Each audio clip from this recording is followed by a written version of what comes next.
Dentro de uma dinâmica de relacionamento saudável, a gente tem dois sentimentos que aparecem juntos em diversas situações, que são o amor e o ódio. E na minha opinião, quando o ódio aparece, ele é muito mais intenso do que o amor. Mas por que será? Por que será que quando a gente sente ódio, a gente tem a capacidade de sentir um ódio que não é semelhante à intensidade do amor, e sim muito mais evidente? Olá, amigas, jovens senhoras, bem-vindas a mais um episódio de Devaneios Inspiradores, porém, esse episódio é uma exceção da segunda temporada, porque ele é um episódio que vai sair da regra da segunda temporada, que é falar sobre os 20 conselhos que eu gostaria de ter ouvido antes dos meus 20 e poucos anos. E eu prometo que agora nesse ano de 2025 eu vou voltar com os episódios mais afinco, eu prometo me dedicar mais e sim falar sobre todos os 20 conselhos aqui no Devaneios Inspiradores. Agora são 9h30 da manhã, eu acordei faz basicamente uma hora e eu resolvi falar sobre um assunto que alugou um triplex na minha cabeça durante a noite inteira e que eu acho que se eu não viesse falar sobre isso eu ia enlouquecer, porque eu não sei se acontece com vocês, mas quando eu tenho algo que eu preciso verbalizar de alguma forma para as pessoas, para vocês, para alguém que seja da minha convivência, eu fico repetindo a frase que eu preciso dizer ou o contexto da situação diversas vezes durante os períodos em que eu tô um pouco mais consciente quando eu tô dormindo, pra eu não esquecer detalhadamente daquilo que eu preciso falar. E eu acho que se eu não viesse falar sobre isso, com certeza eu iria enlouquecer. Isso aqui virou um diário mesmo de sentimentos pra eu ir acompanhando o meu processo e falando sobre tudo pra mim e comigo mesma, e em segundo plano, obviamente, com vocês, na expectativa de amenizar algum sentimento que vocês tenham, ou simplesmente de se identificarem comigo, com a minha fase de vida e com aquilo que eu penso e que eu acho. Vamos tomar um cafezinho então e falar sobre dinâmicas de relacionamentos. Olha, se tem uma coisa que eu acho que eu sou experiente é falar sobre relacionamentos amorosos, porque eu tive tantos, vários, e eu acho que eles viraram a minha experiência de vida, assim. Se eu tivesse que fazer uma experiência científica em seres humanos, ou falar sobre um tema muito específico, seria o impacto dos relacionamentos amorosos na vida de um ser. E como isso, ao mesmo tempo que traumatiza você ter vários relacionamentos e passar por várias decepções, porque pra mim, uma coisa anda de mão dada com a outra. Quanto mais a gente relaciona, mais a gente se decepciona e mais a gente sofre, porque eu acho que é inevitável dos seres humanos. Os seres humanos em si, eles têm um potencial de destruir ao mesmo tempo que eles têm de curar. E uma pessoa mesmo pode, ao mesmo tempo que tá te destruindo, tá te curando em âmbitos diferentes, e isso é muito doido. Eu não sei se em algum momento vocês já tiveram essa percepção que como uma pessoa nessa dinâmica de relacionamento amoroso, ela desperta esses dois sentimentos em você, o amor e o ódio, mas quando o ódio vem, parece que ele é muito mais intenso do que o amor. Quando você tá sentindo um amor, parece que ele realmente é um sentimento que não te tira do chão, assim. Você ama aquela pessoa, você sabe que você ama, você faz tudo que tá ao seu alcance, sem extrapolar os seus limites por aquela pessoa, mas quando o ódio vem, meu amigo, é tipo assim, sai de baixo. Eu mesma, eu acho que isso é uma particularidade minha, talvez seja de algumas pessoas também, e eu acho que eu já falei sobre isso aqui, mas eu tenho um potencial destrutivo que ele precisa ser muito controlado. Quando eu sinto raiva, ódio, como se eu tivesse explodindo uma bomba atômica, é muito grande, eu preciso me controlar demais. Mas quando o amor vem, ele vem com traços muito menos intensos. E eu não sei se isso também é uma consequência de eu ter sido uma menina, uma adolescente, uma jovem adulta, porque eu tô ficando velha, gente, os 30 tá batendo na porta, que amou muito. Eu era muito viciada no sentimento de amar. E eu queria muito reproduzir nas minhas relações amorosas, obviamente, né, com homens, eu sou heterossexual, algo que eu não tinha no relacionamento com o meu pai, que nunca foi presente na minha vida. Então eu buscava e busquei durante toda a minha vida, isso eu sei hoje em dia com muita terapia, pais, diversos pais, pra cuidar de mim e cuidar de um sentimento que eu não tinha com quem compartilhar. O meu sentimento de filha de pai, ele não tinha pra onde se esvair. Então eu acho que durante os meus relacionamentos eu fui confundindo muito essa dinâmica de pai e filha com namorada e namorado.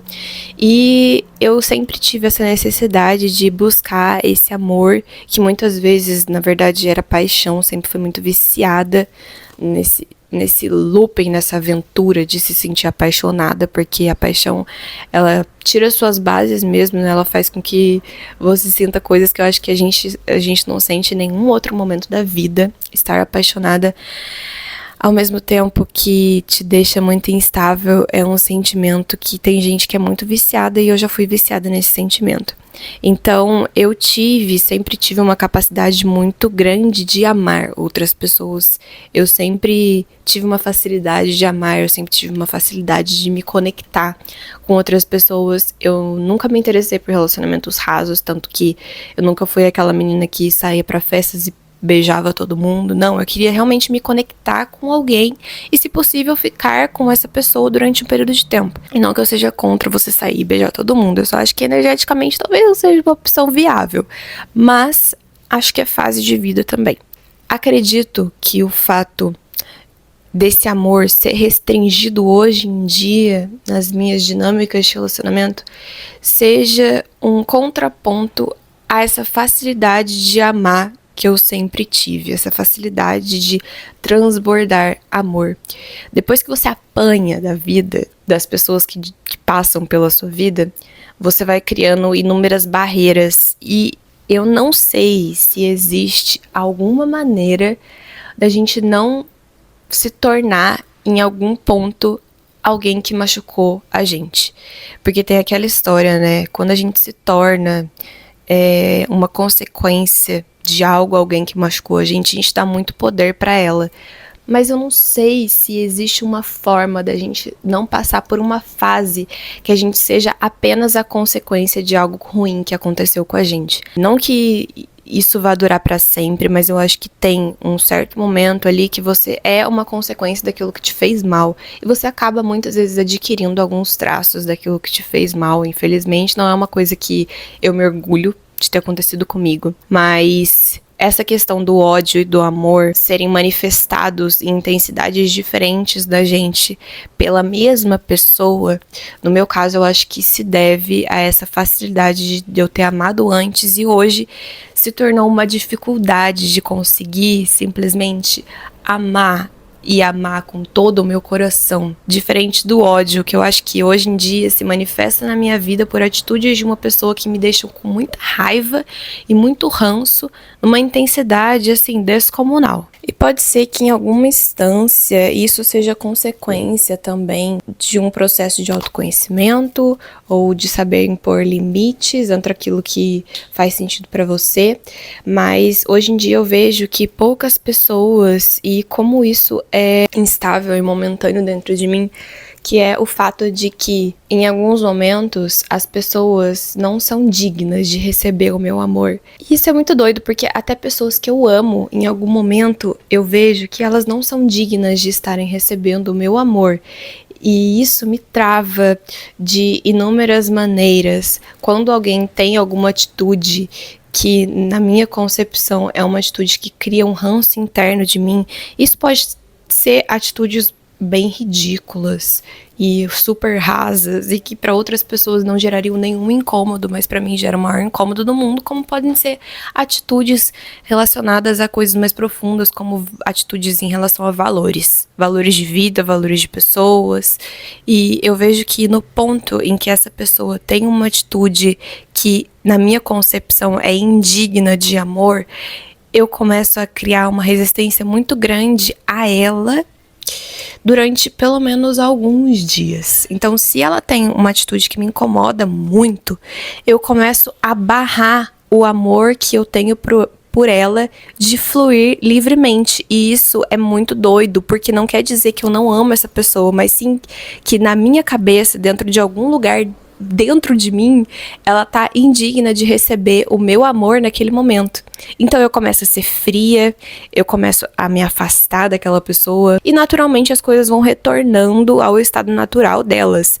Mas eu vejo que diversas situações, em diversos momentos, vão acontecendo e na minha cabeça essa pessoa vai se tornando indigna de receber o meu amor, até que chega um ponto que eu não sei como que eu consigo lidar com tudo isso, como que eu consigo conviver com esse estado, que ou as coisas elas fedem assim grandemente, ou eu consigo virar uma chavinha e entender que é só um trauma de uma Caroline que amou demais e que hoje em dia consegue colocar muitos limites no amor, no amar. E aqui o ponto não é nem falar sobre o quanto isso pode ser que não seja saudável, pode ser que eu tenha que fazer muita terapia ainda para entender por que eu tenho esses traços de personalidade e essa maneira de lidar com as coisas que acontecem nas minhas dinâmicas, nos meus relacionamentos.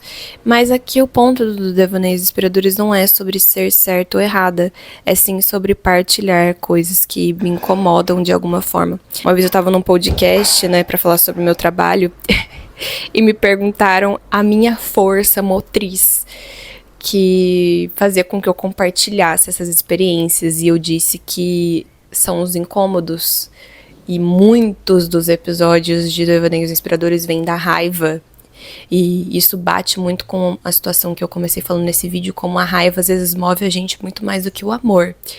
E eu não sei se isso é uma particularidade minha, não sei se isso é algo da humanidade, mas que a gente consiga fazer coisas boas através da raiva que a gente sente, né? Talvez sentindo amor, esse amor incondicional que a gente sente em muitos momentos, a gente não consiga fazer com que as pessoas pensem, a gente não consiga movimentar de alguma forma uma sociedade toda apenas com amor. E sinceramente, que bom que a gente sente raiva, que bom que a gente sente ódio, porque eu acho que em algum momento, nós, seres humanos, como sociedade, a gente categorizou muito os nossos sentimentos numa caixinha de sentimentos bons, sentimentos ruins. Eu acho que muita gente fala sobre isso.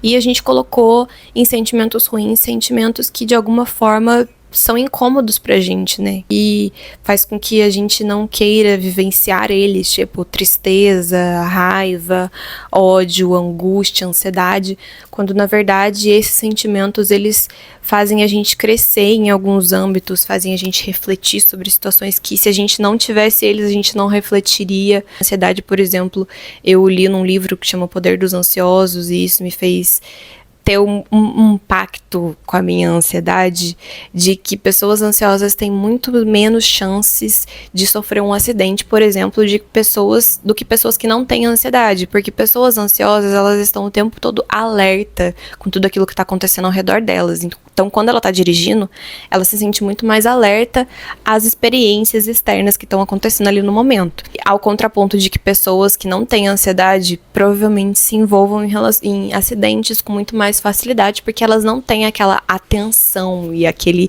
sistema de alerta ligado o tempo todo.